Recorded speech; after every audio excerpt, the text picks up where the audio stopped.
Hello, everyone, and welcome back to the Middle and High School Chorus Professional Learning Community on the Georgia Department of Education platform.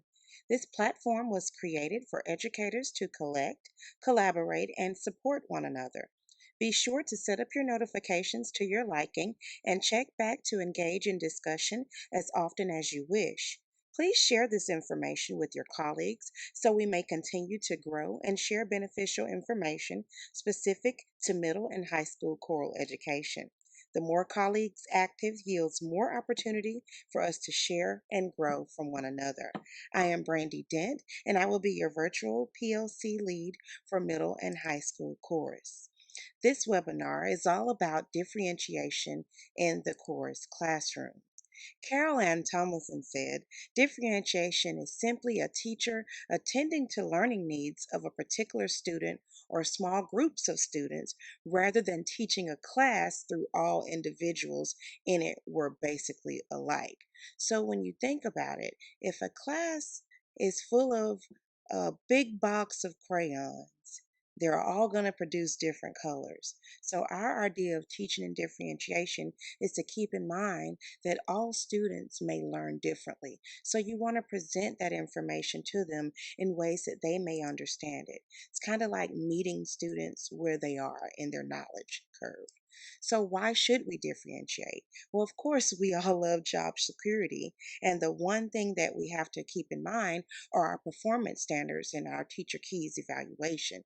One of those standards is number 4, differentiated instruction.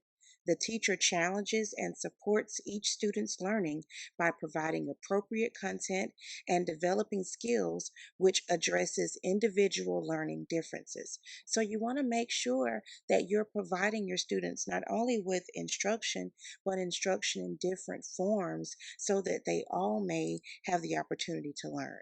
And students are most engaged and achieve most successfully when instruction is appropriately suited to their achievement levels and needs. So keep in mind that you want to always give them that particular opportunity to learn by changing up your way of instruction. So we're going to look at the middle school beginning course creation standard number 2 in the Georgia Standards of Excellence. And that standard says that we're to organize, develop, and revise musical ideas and works. And there are two subcategories, and that's A and B, which is to share, improvise, compose, and or arrange pieces, and to refine, improvise, or compose pieces using teacher created criteria. Well, let's take those standards and let's find ways to differentiate instruction. Well, the first thing that you could do is arrange and perform existing songs by making creative decisions regarding tempo and dynamics and justify those decisions. You may want to assign each child or each group a particular tempo and have them take a song.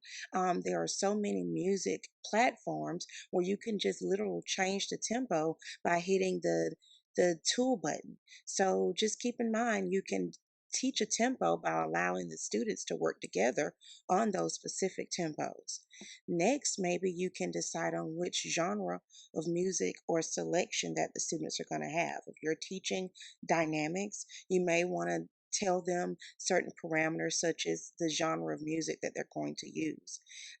Set the parameters for which dynamics they're going to use. For example, one group might have pianissimo and another group might have um, forte. So always set those parameters and then make it a karaoke day. So if you have those students change up those tempos and teach those dynamics, give them a day where this is the day that we're going to present it, and that way you're able to even learn the types of music that they listen to because they'll pick their own song.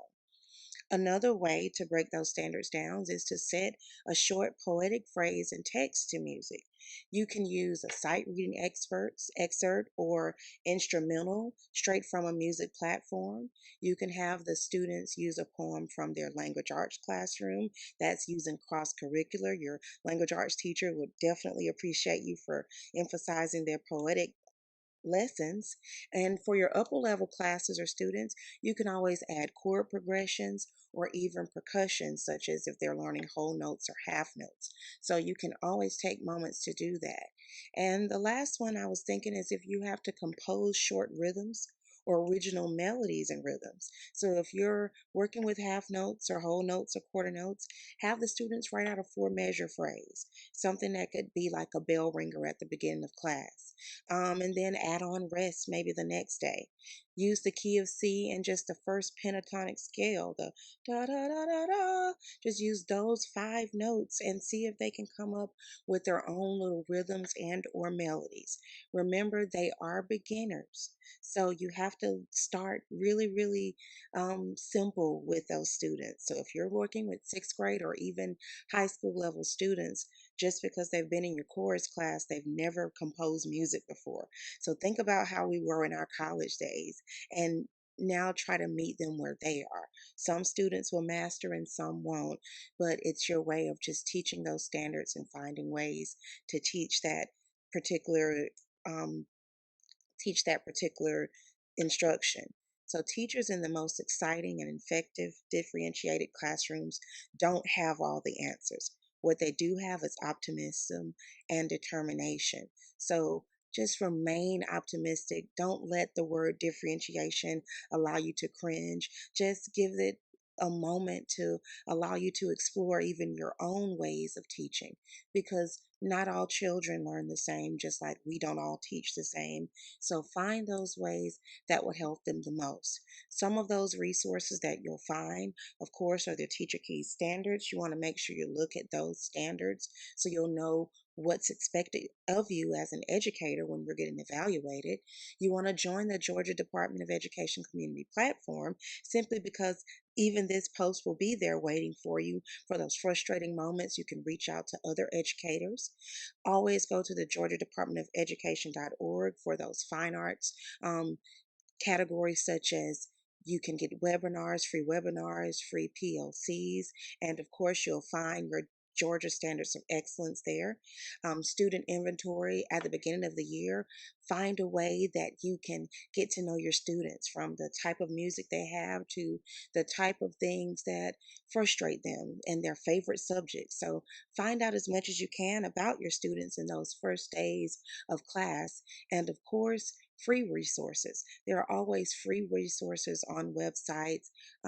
Just be careful as to what you do use. Don't get overwhelmed. Just continue to look at those standards and find ways to teach them without using the same strategy each time.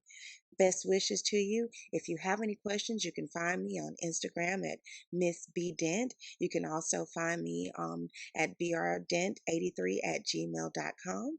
Again, thank you, and I look forward to teaching you more as the days come.